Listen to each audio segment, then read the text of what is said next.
안녕하세요. 성공예감 이대호입니다.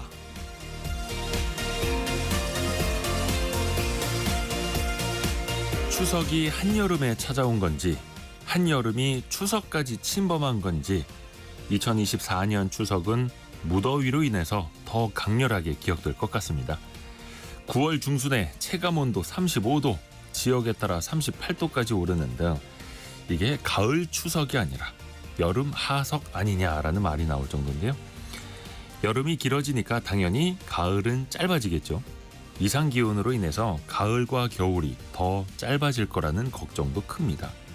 이러다가 우리나라 계절이 봄, 여름, 가을, 겨울이 아니라 봄, 여름, 가을, 겨울이 될 거라는 웃지 못할 이야기도 나옵니다.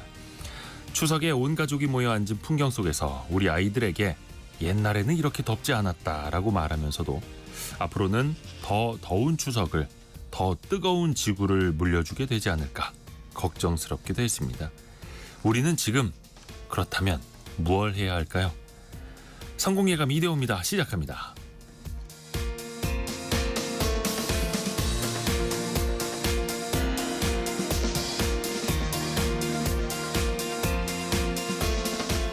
안녕하세요. 이대호입니다. 자, 추석 연휴 벌써 마지막 날이네요. 긴 것 같았는데 연휴가 왜 이렇게 빨리 흘러가는지요. 자, 오늘 1부에서는요. 오늘의 경제 뉴스 정리하면서 또 명절 이후 부동산 시장 전망까지 이어가 봅니다. 또 2부에서는요. 추석을 맞이해서 준비한 경제 기본기 1탄으로는 저희가 주식시장, 그리고 2탄은 보험과 연금, 또 오늘은 3탄 창업 기초편으로 이어갑니다. 장사 고수의 백전백승 창업 노하우 함께 하시죠. 자, 오늘 생방송으로 함께하고 있는데요. 여러분의 다양한 사연도 받겠습니다. 여러분이 지금 이동 중이시라면 그곳의 교통 상황 알려주셔도 좋고요. 또 저처럼 이제 출근하신 분들의 이야기도 반깁니다. 반깁니다. 또 추석 명절 어떻게 보내셨는지도 사연도 함께 공유해 주시면 더 감사하겠습니다. 짧은 문자 50원, 긴 문자 100원이 드는 샵 9730, 또 KBS 콩이 열려 있고요. 추첨을 통해서 다양한 선물도 보내드리겠습니다. 유튜브를 통해서도 실시간으로 스튜디오 상황 함께 하시죠. 성공예감 이대호입니다. 자주 검색하시면 성공이 가까워집니다.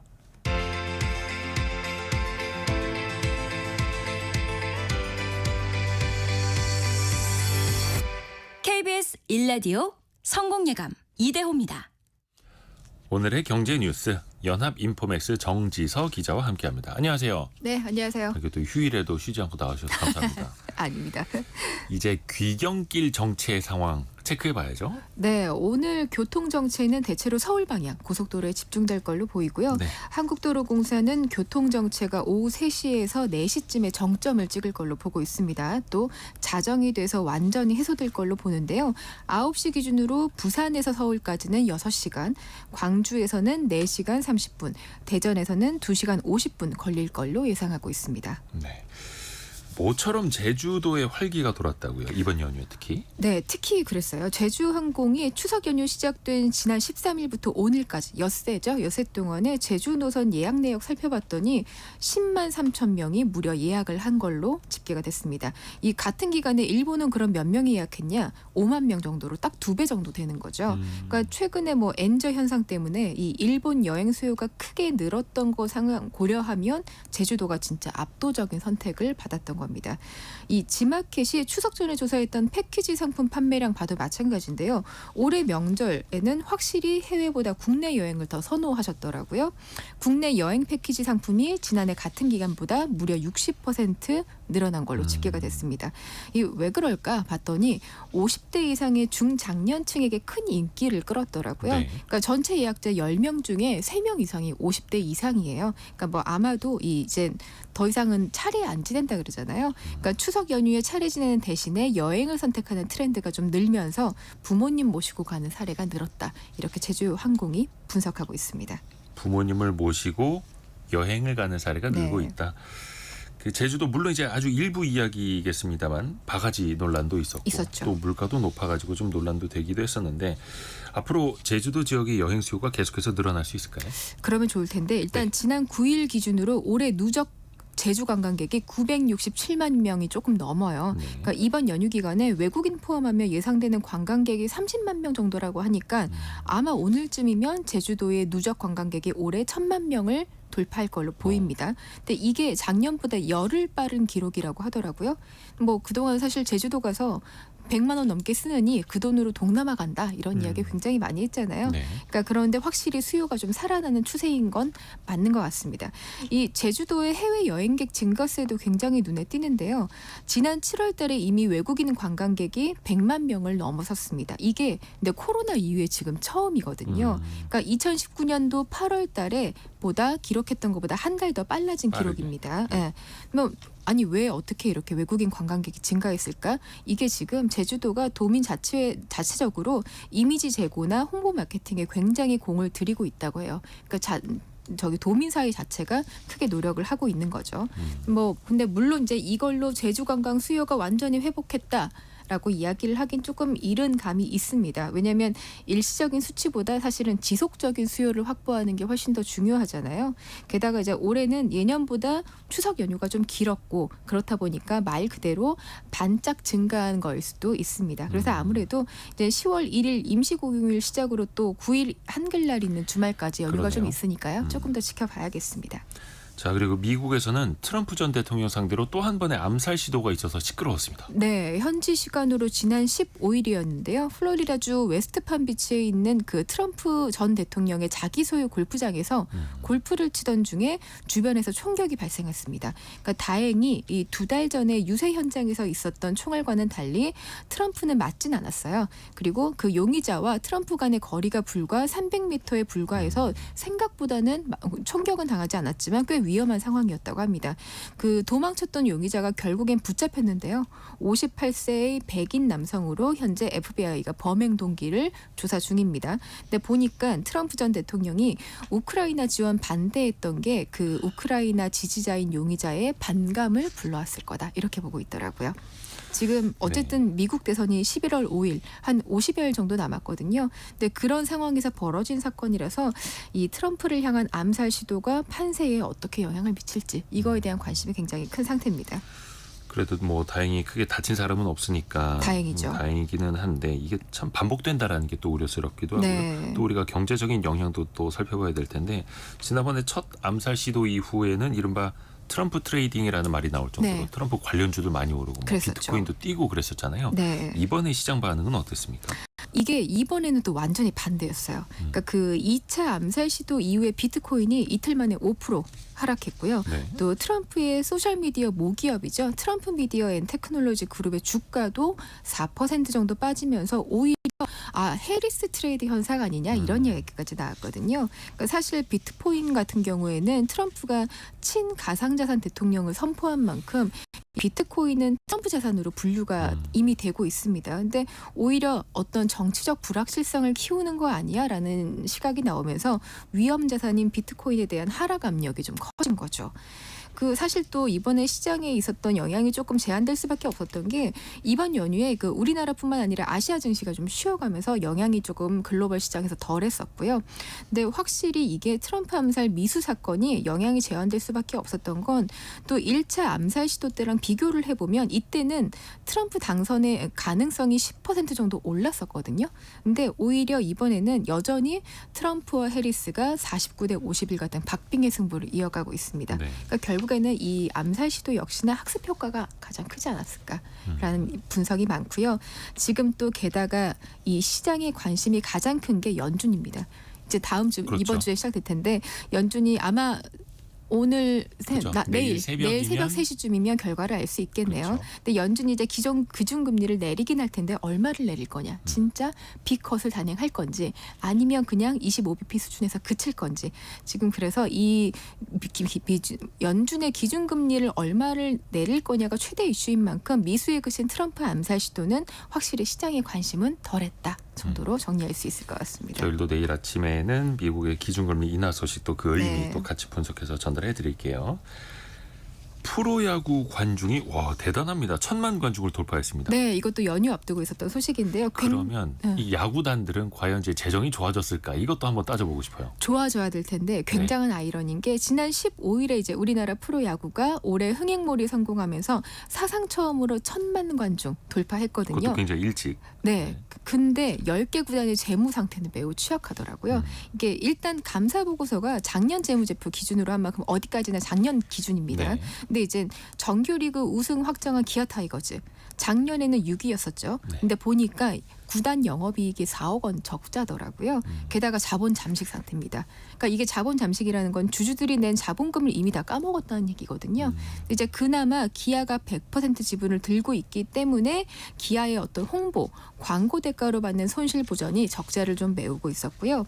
또 작년에 정규리그 1위 했었고 한국 시리즈 우승하면서 이 29년 만에 역사를 새로 썼던 LG 트윈스. 네. 여기도 매출은 작년에 50% 가까이 늘었는데 비용이 늘었거든요. 그러면서 역시나 영업 적자 기록했습니다. 또 KT 위즈나 하나 이글스도 작년에 다 적자 기록했어요. 인기 구단들도 적자다. 그러면 경영이 이렇게 힘든데 그 돈은 어디서 나옵니까? 그러면 예산은? 대부분이 그 구단 모 회사로 맡은 부업, 그러니까 즉 아르바이트로 적재를 지금 부업을 해요? 네, 야구단이? 메우고 있습니다. 재밌어요.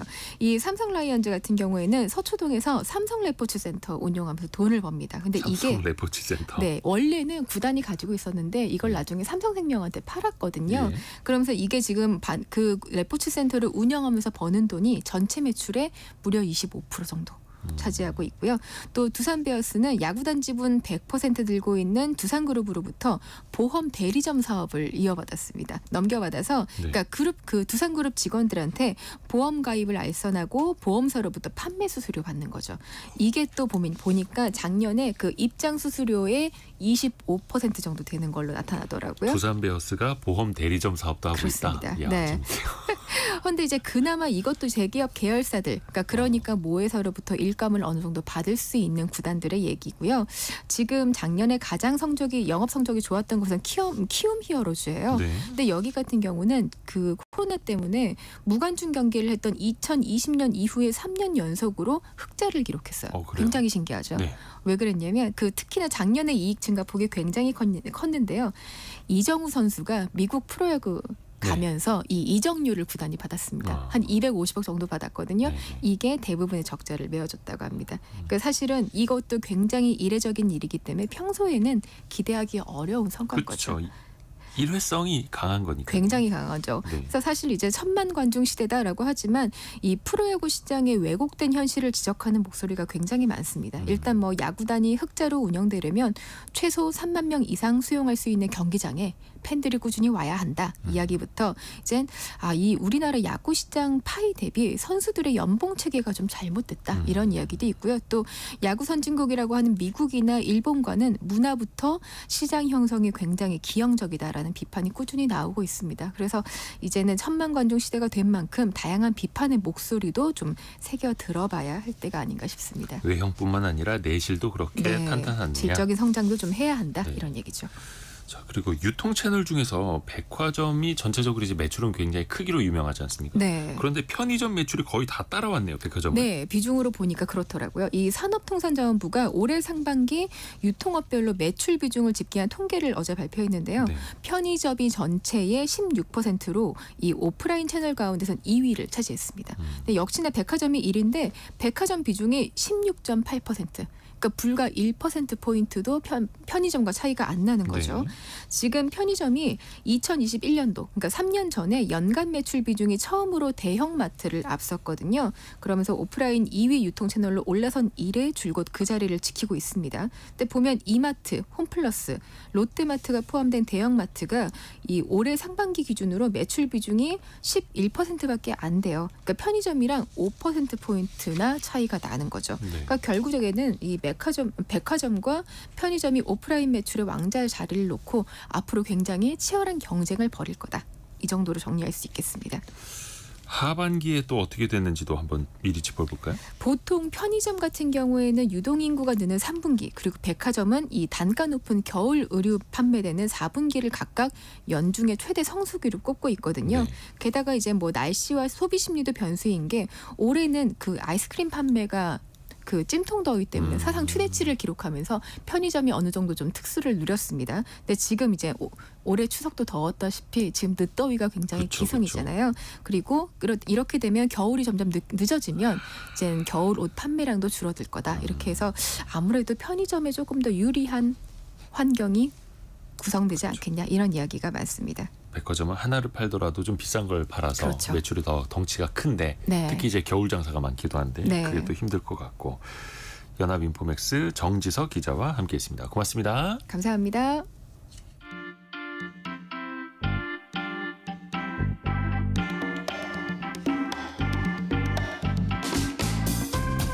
지금 여러분께서는 KBS 일라디오 성공예감 이대호입니다를 듣고 계십니다.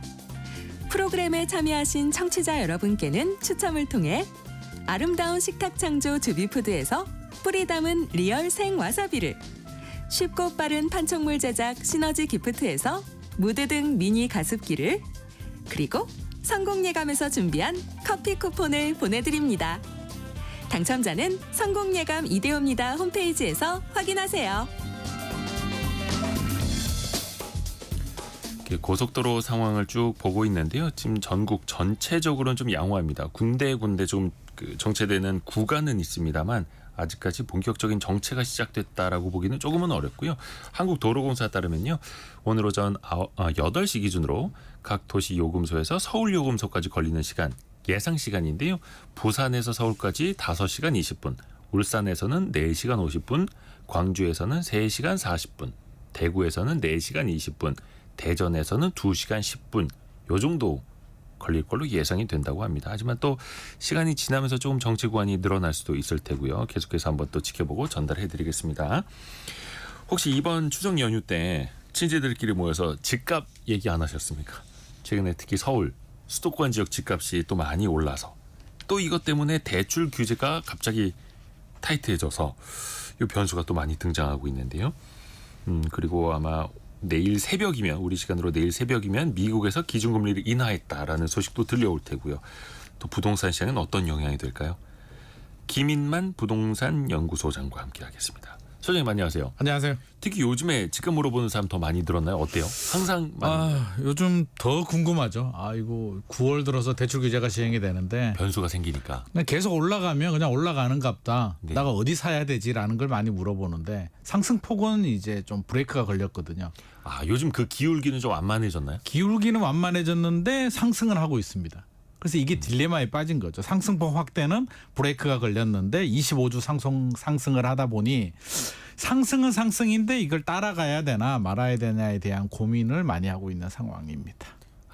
그러게요. 그러니까 따라가기가 벅찼었는데 저기 속도를 늦추네? 이제는 따라갈 것 같은데 근데 또 저 속도 멈추다가 이제 뒤로 가는 거 아니야? 라는 고민이 들고. 단기간 너무 빨리 달렸기 때문에 이 속도를 내가 계속 따라가도 될까? 차라리 여기서 내가 멈춰야 되나? 여러 가지 고민에 좀 빠져 있는 추석이었습니다. 아하.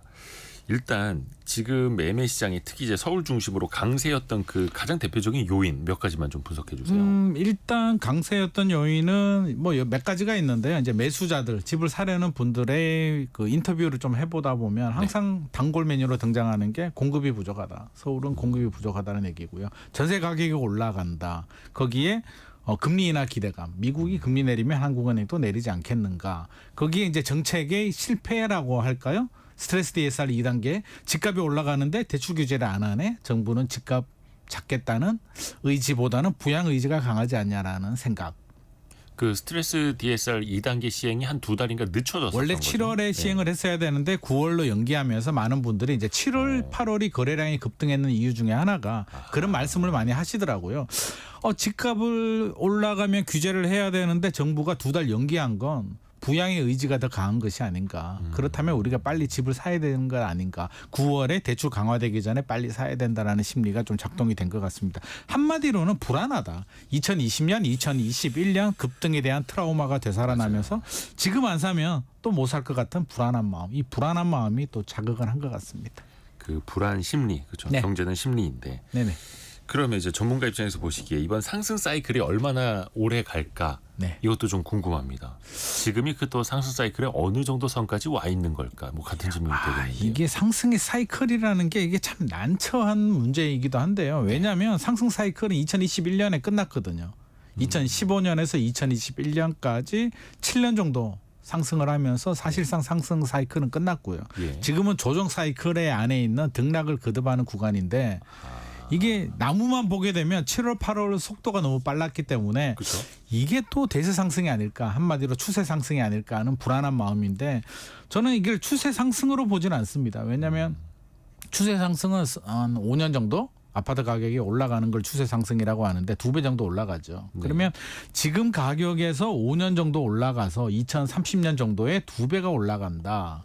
그러면 잠실에 있는 뭐 헬리오시티나 엘스 리센츠 같은 아파트를 예를 들면 지금 한 뭐 24억에서 27억 정도 하는데 예. 2030년에 이게 한 40억, 50억 정도 올라가줘야 된다는 얘기인데 지금 우리 소득 수준 대비 뭐 집값 또 가계 대출 상환 능력 여러 가지를 따졌을 때 현실적으로 좀 어렵다라는 생각이고요. 한국은행에서도 최근에 뭐 그런 리포트가 나왔는데 네. 좀 어렵다. 위험 구간, 고평가 단계에 들어갔다라는 내용들도 나오고 있기 때문에 한국은행 역시 여기서 계속 올라가는 것은 무리라는 이야기를 하고 있습니다. 그 대세 상승 사이클은 2021년에 끝났지만 지금은 조정 시장 속에서 등락하고 있는 과정 그리고 특히 뉴스에 많이 나오는 건 등락 중에서도 등이죠. 오를 때. 네, 등인데 너무 빨랐다는 거죠. 그래요. 특히 근데 서울. 잠깐 말씀해 주셨는데 한국은행이 네네. 과열은 내년까지 이어질 걸로 본다. 네. 이거는 어떤 배경에서 그럴까요? 한국은행이 아마 저는 가장 고민이 지금 많은 정부 기관 중에 하나 아닐까 싶습니다. 그렇죠. 이제 또 금리를 낮추긴 해야 되는데. 이게 이제 미국이 이제 곧 내릴 거잖아요. 네, 네. 내릴 가능성이 상당히 높은데 네. 미국이 내리게 되면 이제 다음 타자는 한국은행인데 네. 뭐 경제나 여러 가지 금융 시장의 상황을 보게 되면 기준금리 내려야 되는데 지금 발목을 잡고 있는 게 서울 집값이란 말이에요. 네. 많은 분들이 제가 앞서서도 이야기를 했듯이 금리 인하에 대한 기대감. 금리 때문에 금리가 올라가면서 2022년에 집값이 잡혔단 말이에요. 네. 많은 분들이 금리 내려가면 다시 집값 올라가는 거 아니야라는 공식을 만들고 있는데 여기에 대고 금리를 내렸을 때 안 그래도 지금 7월, 8월 굉장히 불안한 상황을 보여줬는데 야, 이거 집값 더 올라가게 되면 그 원인 제공이 또 한국은행이 되기 때문에 한국은행 입장에서는 고민을 할 수밖에 없는 거고요. 한국은행이 최근에도 계속 이런 시그널을 주고 있습니다. 야, 과열 단계야. 네. 고평가 단계야. 정부가 좀 신경을 써야 돼. 주택 가격이 지금 계속 올라가고 있는데 뭐 공급이 부족하고 주택 가격을 계속 부양하게 되면 효과 이게 득보다는 실이 더 많아. 경기 진작 효과보다는 오히려 원리금 상환 부담이 늘어나면서 소비가 위축이 된다. 계속 경고 메시지를 주고 있거든요. 네. 야, 공급이 부족해. 정부가 잘해야 돼. 이대로 내버려 두게 되면 내년까지도 금리가 올라갈 수 있어라는 경고를 주는데 저는 그 속마음에는 한국은행의 속마음은 이런 게 들어가 있는 것 같습니다. 우리가 이제 기준금리 내릴 때가 됐는데 네. 집값이 우리의 발목을 잡고 있으니 제발 걸림돌 좀 제거해줘. 이것 때문에 우리가 금리를 못 내리거나 내리더라도 비판의 목소리를 들을 수가 있으니 정부가 좀 규제를 해서라도 집값을 빨리 좀 잡아달라는 얘기고요. 저는 이게 맥락이 같다라고 봅니다. 결국에는 9월부터 대출 규제가 굉장히 강화됐잖아요. 네. 한국은행에 있는 시그널을 드는 정부 입장에서는 금리를 내려서 경기를 부양을 해야 되는데 집값이 발목을 잡으니 대출 규제를 통해서 빨리 집값을 안정을 하고 이제 한국은행한테 공을 넘기겠다라는 그런 서로의 이해관계가 있기 때문에 한국은행이 또 계속 이런 메시지를 주고 있는 것 같습니다. 그렇죠. 그 금리를 내렸을 때 그 유동성이 다 또 부동산 시장으로 흘러가려면 또 지금 분위기로 보면 네. 충분히 그렇죠. 그래서 한국은행 입장에서는 커질 테니까요. 이게 많이 내리지도 못하겠고 결국에는 이제 공을 다시 정부한테 넘기는 거죠. 우리가 안 내리거나 낮게 내리는 건 결국에는 집값 때문이야. 너희들이 집값 빨리 안정시켜야 돼라는 시그널을 주고 있습니다. 근데 뭐 지금까지 우리나라 국민들이 부를 쌓아왔던 그 방식 중에 하나가 부동산이었기 때문에 이게 또 학습이 되어 있고 이걸 또 이제 그럼요. 깨뜨려야 되는 건데요. 쉽지 않습니다. 근데 이제 서울 지역 중에서 한번 비교를 해볼게요. 지금 이제 네네. 문자로도 지역 뭐 예를 들어서 2561님 서울은 핫하고 부산은 찬밥, 지방은 솜을 들고 있어요. 뭐 이렇게 표현을 해주셨는데 지방 이야기도 또 차체 그 뒷부분에 이야기를 해보겠고요. 네네.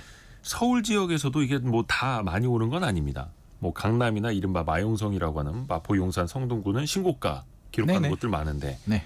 노원, 도봉, 강북 지역 이런 데들은 상대적으로 상승률도 좀 낮지요. 상대적으로 그렇죠. 이게 제가 앞서서 이제 추세 상승 구간은 아니라고 제가 말씀을 드렸잖아요. 네. 추세 상승 구간에도 이제 이런 현상이 나타납니다. 원래 서울 중심지부터 우리 저수지 이론이라고 있잖아요. 저수지가 있으면 비가 오면 중심지부터 물이 차서 외곽으로 번지듯이 2015년, 17년 이야기를 해보면 그 당시에 이제 서울 강남 중심으로 먼저 집값이 올랐고요. 외곽 지역으로 번져 나가면서 그렇죠. 2020년 넘어가니까 수도권 외곽 지역들, 지방 중소도시들까지 다 올랐습니다. 네. 이게 추세 상승의 기본적인 메커니즘이고요. 지금은 등락을 거듭하는 구간인데 모든 지역이 다 오르지 않아요. 예. 다 오를 것 같으면 우리가 꼭 강남에 집을 사야 될까요?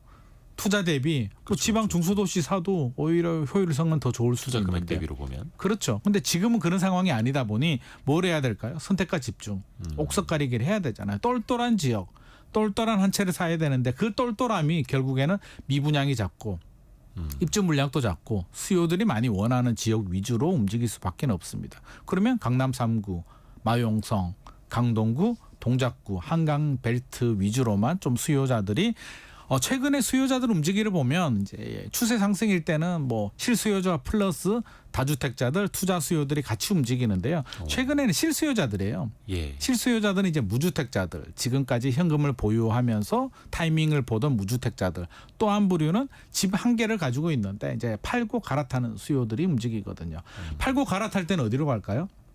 하급지로 가진 않죠. 상급지로. 상급지로 가죠. 그러다 보니 강동구에 계시는 분들은 송파구로, 송파구에 계시는 분들은 서초구, 강남구로 이렇게 상향 이동을 하다 보니까 최근에 중심지 위주로 많이 움직이고 있고요. 노도강도 최근에 이제 거래량이 좀 늘어나긴 하는데 노도강은 또 누가 사느냐? 상대적으로 보면 노도강이 이제 좀 낮기는 합니다만 최근에 거래량 늘어나는 걸 보면 또 지방에 계시는 분들이 서울 중심지는 못 사니까 지방은 앞서서 이제 부산 이야기 했잖아요.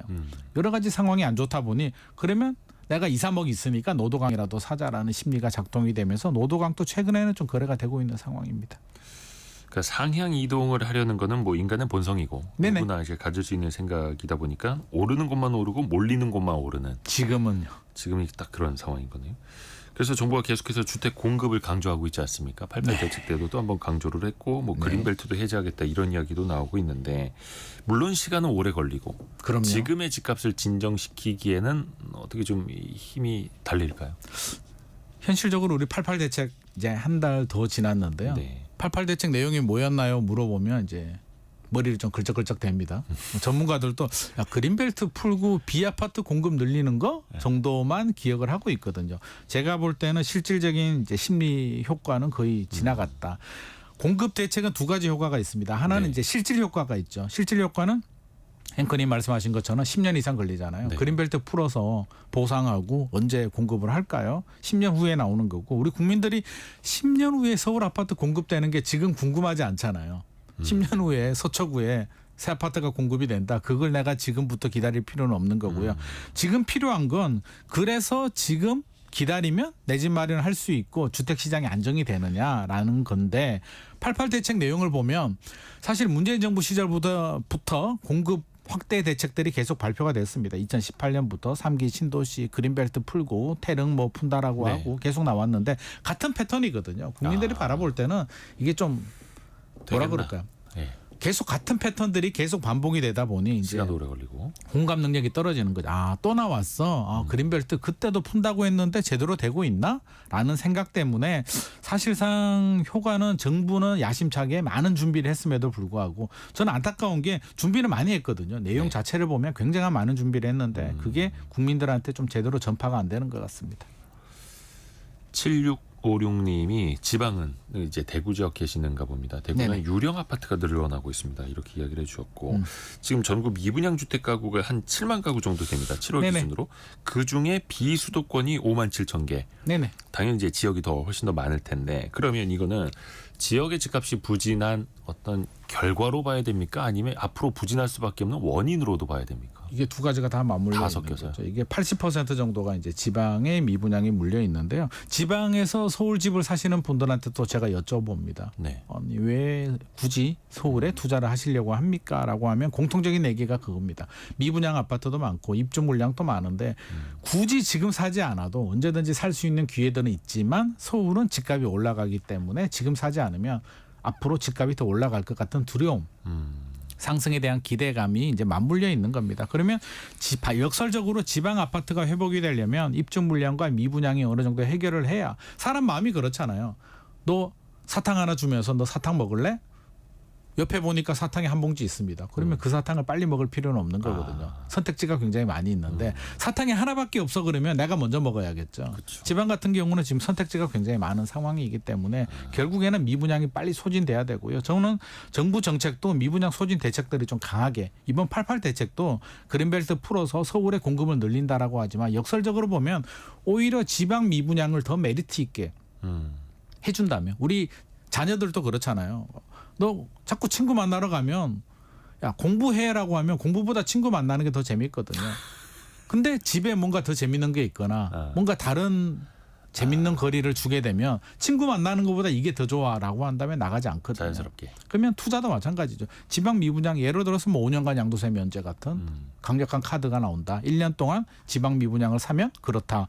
서울에 집 사려는 분들도 고민하지 않을까요? 잠깐 있어봐. 서울은 단기 급등을 했는데 계산기 다시 한번 두들겨보자. 한 템포 쉬는 브레이크 역할을 충분히 할 수 있기 때문에 미분양도 소진해야 된다면 저는 미분양 공급 대책 좀 파격적으로 해소 대책이 좀 파격적으로 나와야 되지 않나 싶습니다. 그러니까 수요를 조금 더 지방으로 돌릴 수 있는 그런 그렇죠. 방법으로. 지금 지방 수요가 서울로 올라오고 있으니까요. 아하, 그 수요까지. 네. 그러니까 일거양득이 될 수도 있는 거네요. 그래서 얼마 전에 그 대책 중에 하나가 지역 특히 뭐 인구 소멸 지역에 집을 사게 되면은 1가구 2주택으로 치지 않겠다라든지 네. 아니면 뭐 빌라 같은 걸 사더라도 뭐 다주택자로 치지 않겠다 이런 대책들은 하나둘씩은 나오고 있지 않습니까? 그게 이제 약한 게 약해요. 생각해 보면 자 세제 혜택을 주겠다는 건데 세제 혜택은 이제 회초리란 말이에요. 선생님이 이제 회초리를 때리는 건데 야 내가 2대 때릴 거 그냥 안 때릴 테니까 집 사.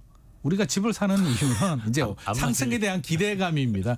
기대감인데 회초리가 무서우면 이제 주춤할 수는 있는데 기대감이 낮은데 집값이 안 오를 것 같은데 미분양도 많은데 안 때린다는 이유만으로 집을 살까요? 그렇지는 않기 때문에 당근도 좀 같이 나와줘야 될 것 같고요.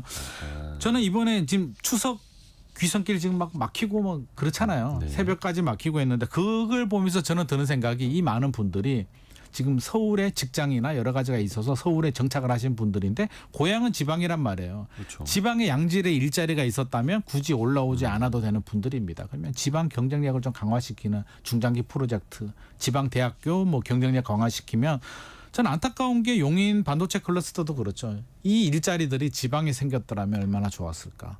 조금 더 지역으로. 생기지 못하는 이유는 지방에 핵심 인재들이 서울에 있는 인재들이 지방으로 가지 않기 때문이고 지방의 거점 대학교들 국립대학교 수준을 포항공대 수준으로 올려준다면 저는 또 충분한 가능성이 있지 않을까. 그러게요. 중장기적으로는 좀 그렇게 했으면 좋을 것 같습니다. 사업하시는 분들 얘기 많이 들어보면은 일종의 뭐 에치슨 라인처럼 특정 라인이 있다고 합니다. 어디라고 제가 뭐 콕 집어서 말씀드리기는 어렵습니다만 인재들이 그 이하로는 안 가려고 한다. 그래서 당연한 게 우리도 어쩔 수 없이 지역으로 공장을 못 옮긴다. 그래서 저는 지방대학교의 경쟁력을 굉장히 좀 키워줘야 된다. 그 이제 또 생각을. 근본적인 또 문제 네. 이야기를 해주셨고요. 전월세 시장 한번 볼까요? 그 왜 전세 사기라든지 역전세 이 문제 때문에 네. 월세 선호 현상이 강해졌었잖아요. 근데 네네. 최근에 보니까 다시 전세 계약 비중이 더 높아지고 있다고 하네요. 이거 이게 어떤 흐름이에요? 이게 유리하기 때문입니다. 유리하다. 우리 어떤 수요자들은 이제 계산기를 두들깁니다. 무조건 유리하면 선택을 하잖아요. 전세보다는 월세보다는 지금은 전세가 유리한 상황입니다. 왜냐하면 내는 대출 전세 대출 이자 내는 수준이 금액이 전월세 전환율보다 낮기 때문에 지금은 계산기 두들겨 보니까 월세보다는 전세가 유리해. 전세 같은 경우는 2022년부터 좀 떨어졌어요. 떨어져서 2023년까지 약세였거든요. 월세는 계속 올랐습니다. 월세 가격은 저평가가 아니에요. 오히려 월세 가격은 올랐는데 전세 가격은 2년 전보다는 오히려 내려와 있는 상태였기 때문에 사실 전세가 유리한 거고요. 뭐 전세 이러다가 다시 또 역전이 될 수는 있죠. 또 월세가 또 전세로 유리하면 또 몰려버리면? 월세로 갈 수도 있는 거고 엎치락 뒤치락 하는데 중요한 건 전세나 월세나 동반 상승입니다. 그래서 그게 우리 서민들을 굉장히 고통스럽게 하는 거고요. 전세 월세 만약에 집값이 올라가면 우린 선택지는 집 안 사면 되잖아요. 네. 굳이 올라가는 집을 나는 사지 않을래라는 선택을 할 수가 있는데 전세나 월세 가격이 올라가게 되면 이제 굉장히 당황스러워요. 집을 선택지가 3가지밖에 없잖아요. 올려주거나 전세 사시는 분이 월세로 가거나 네. 아니면 집을 사야 되는데 이 3가지가 다 쉽지 않은 상황인 거죠. 그래서 지금 사실은 앞서서 이제 공급 부족 이야기를 했으나 공급 부족의 직격탄은 매매 시장보다는 오히려 전세 시장, 임대 시장이 더 큰 영향을 받고 있습니다.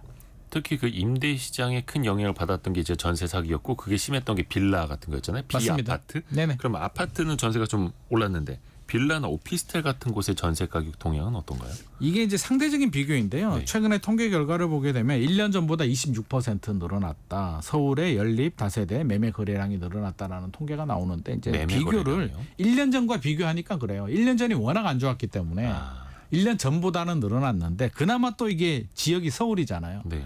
서울 같은 경우는 이제 매매 가격이 상대적으로 좀 높아서 전세 가율이 좀 괜찮습니다. 지방보다는. 그렇다면 서울은 이 정도지만 여전히 깡통 전세, 역전세, 전세 사기는 계속 진행 중이다. 그렇게 본다면 우리가 아파트 시장보다는 오히려 비아파트 시장이 훨씬 더 어렵고요.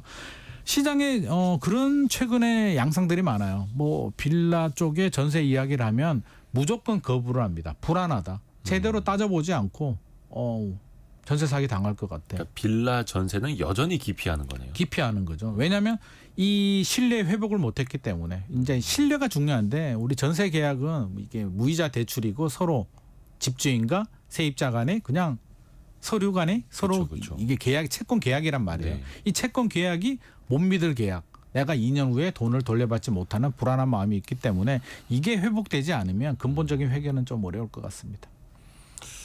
그러면은 일단은 그 빌라 전세는 여전히 조금 힘든 상황이고 네. 아파트 같은 경우에는 전세는 좀 더 오히려 비중이 더 올라오고 있고 오히려 덕을 보는 거죠. 왜냐하면 빌라 시장의 불안한 수요자들이 불안하니까 선택할 수 있는 방법은 빌라 월세로 가거나 아파트 전세로 전세로 오는 가거나. 방법인데 아파트는 수요가 더 늘어나는 효과가 발생을 합니다. 또 이 대목에서 항상 이제 전세 가격이 올라오면 이 전세 가격이 아파트 가격을 밀어올리지 않을까 그 우려들 나오지 않습니까? 네네. 현재는 어떻습니까? 밀어 올리죠. 근데 지금만의 문제가 아니라 저는 걱정되는 게 이제 많은 기자분들이 뭐 올해 전세 가격 올해까지 오를까요라고 하는데 이게 올해가 아니라 앞으로 전세 가격이 내려갈 요인을 저는 찾지를 못하겠어요. 전세 가격이 내려가려면 공급 물량, 입주 물량이 많이 나오거나 또 금리가 급등하거나 두 추까지가 성립이 돼야 되는데 지금 상황을 보면 금리는 오히려 내려갈 것 같고요. 요거는 입주 이제 물량은 아파트 기준 아파트 기준 서울 수도권까지입니까? 기준이? 서울 수도권이 주로 영향을 받고 있고요. 지방도 최근에 대구 같은 경우는 신규 인허가를 안 해줍니다. 그러면 지금은 미분양이 남아 있고 입주 물량이 있으나 2026년이 지나가게 되면 아마 이 문제도 지방도 상황은 달라지리라고 저는 생각을 하거든요. 그렇게 본다면 전세 가격은 우리를 3년에서 5년 정도까지도 앞으로 5년 후까지도 우리를 괴롭힐 수도 있겠다. 정부가 신경 써야 되는 거는 집값 잡기도 중요하겠으나 사실은 전세 시장 안정이 더 중요한 포인트인 것 같습니다. 또 인허가 물량에 따라서 또 한 번의 사이클이 만들어지기도 하고요. 네. 그 대출 규제 이야기를 좀 이제 해보겠습니다.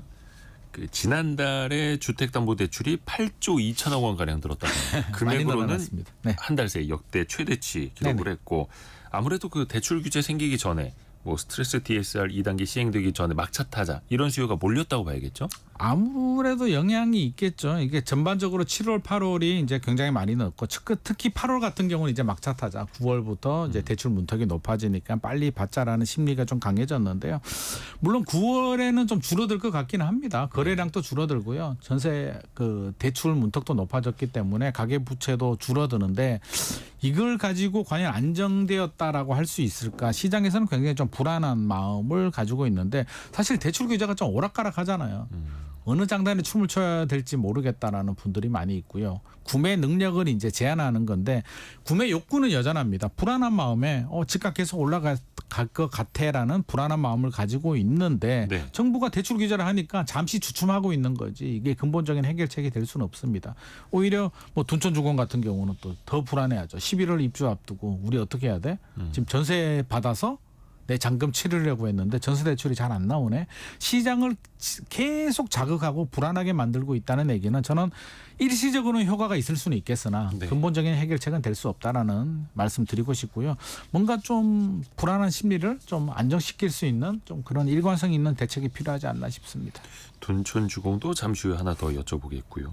우선은 지금 최근 들어서 금융당국이 이른바 이제 뭐 기자들 사이에 이제 창구지도라는 표현을 쓰는데 실질적으로 이제 대출 수요를 좀 아니죠. 대출 공급이죠. 네. 대출 공급을 좀 조이게끔 이렇게 지도를 하고 있지 않습니까? 네. 그게 실질적으로 지금 시장에 영향을 주고 매수자들의 심리에도 좀 반영이 되고 있다고 혹시 보시나요? 이게 긍정인지 부정인지는 모르겠는데 네. 이제 굉장히 불안하죠. 차라리 그냥 스트레스 DSR처럼 가이드를 딱 주면 알잖아요. 네. 아, 내가 대출 한도가 줄어들겠구나. 안 알수 있죠. 나오겠구나. 알 수가 있는데 창구 지도라는 거는 이제 은행 창구마다 가봐라는 얘기거든요. 예. 가보면 일주일 전하고 오늘이 또 다를 수도 있고요. 또 예외 조항 또 나옵니다. 예외 조항 보니까 또 굉장히 은행별로 다 다릅니다. 신한은행 다르고요. 국민은행 다르고요. 우리은행 다릅니다. 결국에는 매주 각 창구마다 다 가가지고 내가 대출 받을 수 있는지를 확인하라는 얘기인데 우리 서민들 먹고 살기도 굉장히 바쁘고 힘든 상황에서 은행 창구마다 다니면서 이렇게 해야 된다는 게 과연 이게 옳은 일일까? 결국에는 이렇게 하다가 그냥 지친 분들은 그래도 사자라고 또 돌아서지 않을까? 불안한 마음 지울 수가 없습니다. 그러니까 뭔가 이제 대출을 통제하는 움직임이 나타나서 시장이 혼란스러워하니까 그러면 은행별로 자율에 맡기겠다라고 했는데 그조차도 더 혼란스러울 때. 더 혼란스럽고 이제 실수요자 속마음은 이제 그런 마음이 있어요. 어떤 마음이 있냐면 많은 네. 분들이 이야기를 하는 게 이러다가 또 내년 1월 되면 또 풀어줄 거야. 아. 은행들이 또 실적 올려야 되지 않겠어? 리셋이 되죠 다시. 그렇죠. 그래서 이거는 일시적인 태풍이야. 그러면 이 태풍만 잘 지나가자라는 이야기를 많이 하고 있기 때문에 이게 일관성 있는 정책은 아닌 것 같습니다.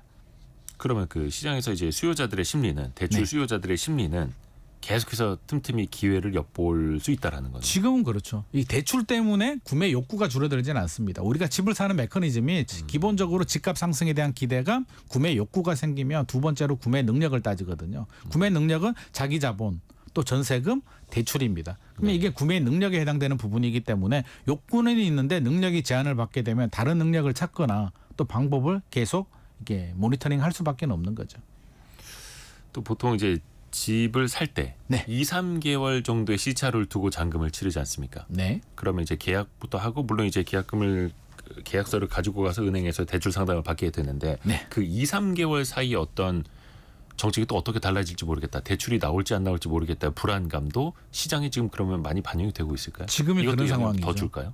자서까지 했는데 대출에 지금 안 나오는 경우들이 현장에서 막 생기고 있기 때문에 어떤 것까지 했다? 자서를 했는데 이제 자서. 지금 갭 투자를 막겠다고 매매 잔금과 전세 잔금이 이제 같이 진행되게 되면 갭 투자로 해서 이제 전세 대출이 안 나옵니다. 현장에서 네. 이제 창구 지도를 한 거죠. 네. 그렇게 되면 은행 가서 내가 한 달 전에 대출 신청을 하고 자서까지 했는데 네. 이제 잔금이 다 됐는데 은행에서 대출이 안 나온다라고 하는 겁니다.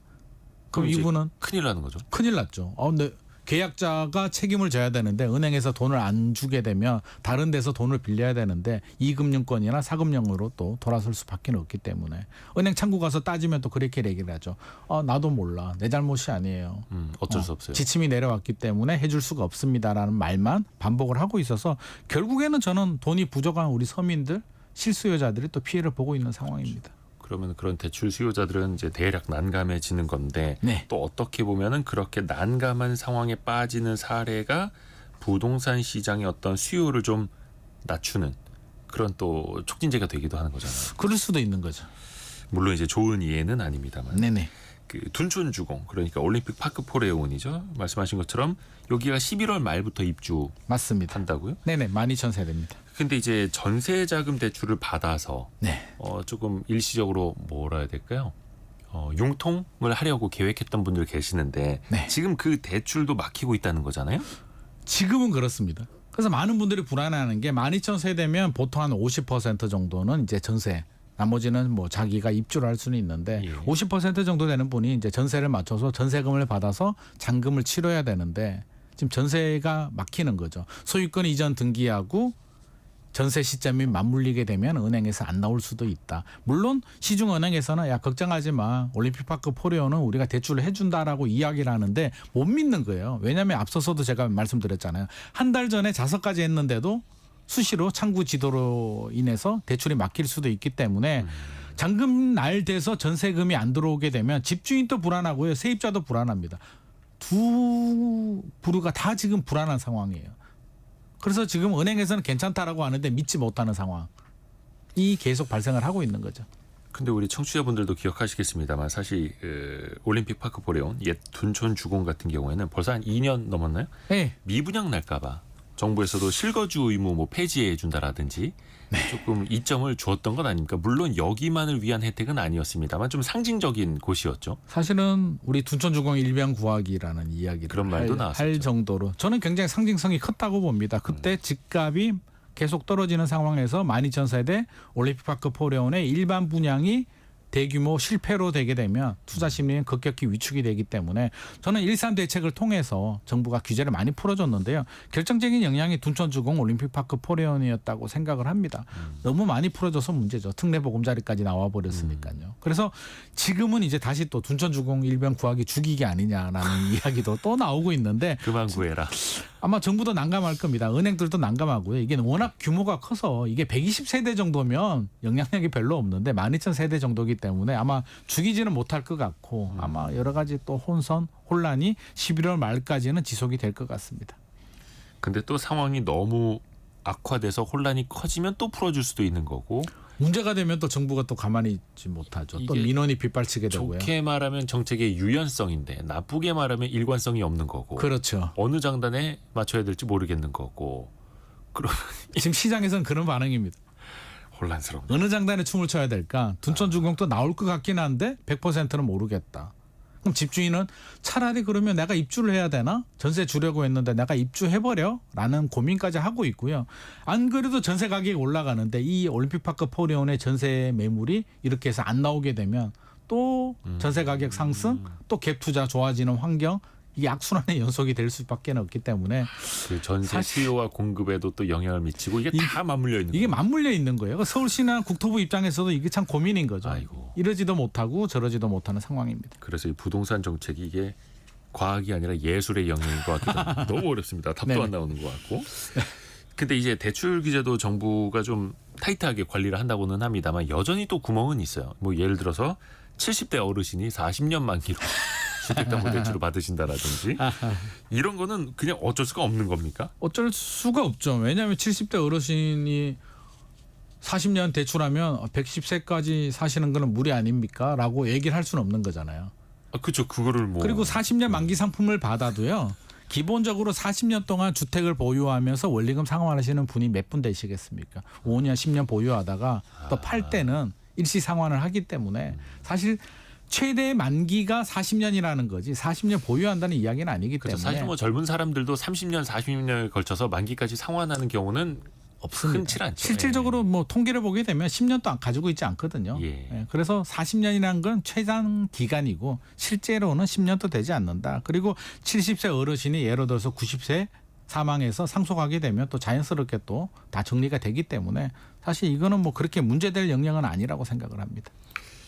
그리고 앞에서도 그 미국의 기준금리 인하 잠깐 이야기를 해주셨습니다만 아마 내일 새벽 3시쯤이면 그 결과가 나올 테고 저희도 아침에 전달해드리겠습니다만 이게 또 어떻게 보면 시장이 또 선반영되어 있을 수도 있는 거잖아요. 네네. 금리가 이제 시장 금리는 올해 초부터도 많이 내려왔고 네. 근데 거기에다가 미국이 기준금리를 내리고 또 지금 한두 달 차이일까 뭐 두세 달 차이일까가 고민이 될 뿐 한국은행도 시차를 두고 금리를 내리게 된다면 지금까지 반영된 것과 앞으로 기대감으로 더 반영이 될 것은 좀 어느 정도 밸런스를 볼 수 있을까요?